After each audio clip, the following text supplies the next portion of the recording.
शुभ संध्याकाळ मंडळी, शुभ संध्याकाळ. मी स्वप्नील कात्रड आपल्या सगळ्यांचं स्वागत करतो आपल्या लाडक्या यूट्यूब चॅनलमध्ये, ज्याचं नाव आहे मी मनाचा राजा. तर कसे आहात मंडळी? मजेत आहात ना? मजेतच असायला हवं. तर काय चाललं आहे मंडळी, आज जरा पावसाने उसंत घेतलेली आहे.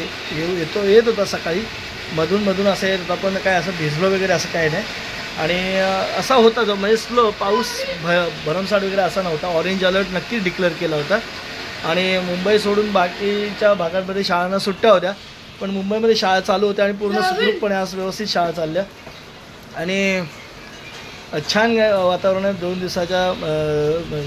तीन दिवसाच्या अतिवृष्टीनंतर पावसाने जरा उसंत घेतली. बरं वाटतं, कारण आता बऱ्याच लोकांची खरेदी बाकी आहे, गणपतीला गावी जाण्याची लगबग वगैरे. तर आता जरा उघडला तर खूप बरं होईल पाऊस.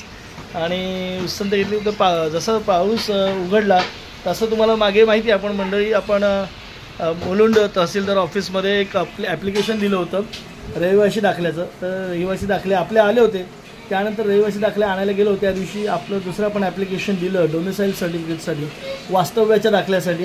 आणि मंडळी आपल्याला इथे वास्तव्याचे दाखले आमच्या दोघांचे, समीक्षाचे आणि माझे, हे बघा आलेले आहेत इथे. बघा, तुम्हाला खोटं वाटत असेल तर हे बघा, age certificate of age, nationality and domicile. हे बघा आमच्या दोघांचेही आहेत दाखले. हे बघा वाटल्यास तर आलेले आहेत, आमचे दोघांचेही दाखले आलेले आहेत. आणि बऱ्याच जणांना शंका होता रहिवासी दाखला domicile certificates are same, but तसं नाही आहे. माझा देखील कदाचित तसाच समज होता सुरुवातीला. थोडंफार माहिती होतं वेगळं आहे, पण एकदम एक्झॅक्ट असे माहीत नव्हतं. तर बघा, दोन्ही आपल्याला सर्टिफिकेट्स भेटलेले आहेत. रहिवासी दाखला तर आपल्याला भेटलेला आहेच आणि डोमिसाईल सर्टिफिकेट देखील भेटलं. ह्याच्यावरनं मंडळी आम्ही एक शिकलो की तुम्ही स्वतः जर काम केलं तर एजंटला बळी जाण्यापेक्षा आपलं काम चांगलंही होतात, स्वस्तातही होतात. एखाद दिवस तुमचा पूर्णपणे मोडू शकतो कदाचित. तुमचं डॉक्युमेंट्स जर व्यवस्थित असतील, कागदपत्र जर तुमच्याकडे व्यवस्थित असतील तर अजिबात वेळ लागत नाही. हां, लाईन लावा वगैरे हे करावं लागतं, पण एजंट ह्या डॉक्युमेंट्सचे प्रत्येकी 2-2 हजार रुपये घेतात मंडळी. अक्षरशः आम्ही विचारलं, एजंट लोक 2-2 हजार रुपये घेतात. काही ठिकाणी जास्तही घेत असतील. आणि जर अजून इमर्जन्सी दाखवली त्या डॉक्युमेंट्सची तर कदाचित अजूनही पैसे घेतील. तर मंडळी म्हणजे मीही स्वतःच केले डॉक्युमेंट्ससाठी ॲप्लिकेशन स्वतःच केलं होतं. तर तुम्ही देखील डॉक्युमेंट्ससाठी स्वतःच ॲप्लिकेशन करा. या डॉक्युमेंट्स ह्याचेसुद्धा त्यांनी शुल्क घेतलं होतं, म्हणजे फीज आकारली होती 69 रुपीज. तर आमचंसुद्धा ते रहिवासी दाखला 69 रुपयात, हा दाखला देखील 69 रुपयात आला. म्हणजे 2 दिवस आम्ही मोडले. कदाचित एकाच एकाच वेळेला गेलो त्यावेळेला झालं असतं, पण त्यावेळेला आम्हाला माहीत नव्हतं आणि त्यावेळेला त्याची वेळ संपली होती, म्हणून आम्ही दुसऱ्यांदा ते ॲप्लिकेशन केलं. आणि आता आमचे डोमिसाईल सर्टिफिकेटसुद्धा आलेले आहेत दोघांचे. आता डोमिसाईल सर्टिफिकेट आम्ही काढून ठेवलं. सध्या त्याची गरज नव्हती आम्हाला, पण आम्ही काढून ठेवलेत. असावेत डॉक्युमेंट्स कधी लागतील. तर ह्या डॉक्युमेंट्ससाठी domicile certificate of age, nationality and डोमिसाईलसाठी जी लागणारी कागदपत्र आहेत, सेम रहिवासी दाखल्याला जी कागदपत्र लागतात तीच कागदपत्र डोमिसाईल सर्टिफिकेटसाठी लागतात. तर तुम्ही ती स्वतः घ्या. मी त्या डिस्क्रिप्शन बॉक्समध्ये देईन काय कागदपत्र लागतात ती. आणि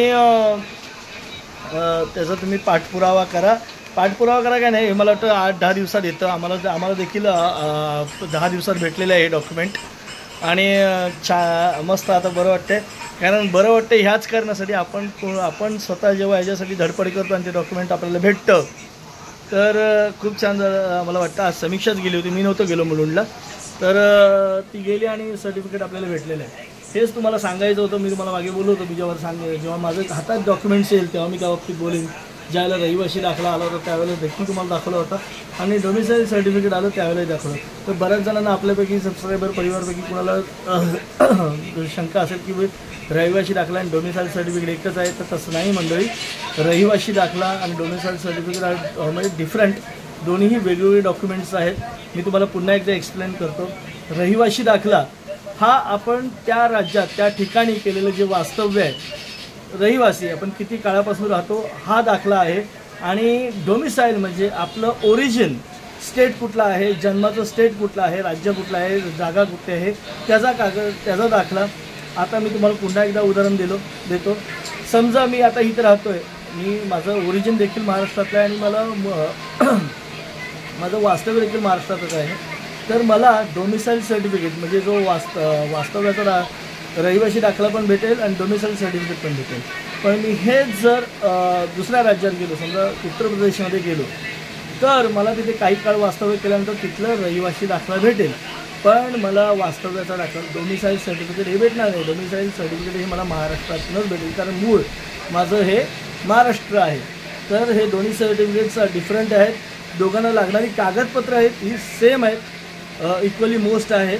तुमचं Aadhaar card, pan card, ration card, previous light bill म्हणजे 15 वर्ष रहिवासी दाखल्यासाठी 15 वर्षापूर्वीचं लाईट बिल आणि करंट लाईट बिल हे दोन्ही याच्यात लागतं. त्यानंतर तुमचं अकाउंट स्टेटमेंट असेल तर तुम्ही बँकेकडनं लिहूनही घेऊ शकता. माझं तुमचं या बँकेमध्ये या तारखेपासून या तारखेपर्यंत माझं अकाउंट आहे ते ॲक्टिवेट आहे ह्याचा पुरावा द्यावा लागतो. त्यानंतर तुमचा शाळा सोडलेल्याचा दाखला, लिव्हिंग सर्टिफिकेट आणि तुमचं 10वीचा 12वीचा रिझल्ट ह्याची प्रत लागते. त्यासोबत तुमचं आधार कार्ड, पॅन कार्ड तर आहेच. एक फोटो लागतो, कंपल्सरी एक फोटो लागतो, ओरिजिनल आपला फोटो.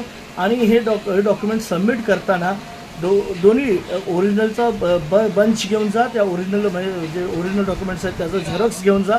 आणि ओरिजिनल डॉक्युमेंट्स स्कॅनिंगसाठी लागतात, स्कॅन करतात ते डॉक्युमेंट्स. ते त्या स्कॅन करतेवेळी ओरिजिनल डॉक्युमेंट्स त्यांना सादर करावे लागतात.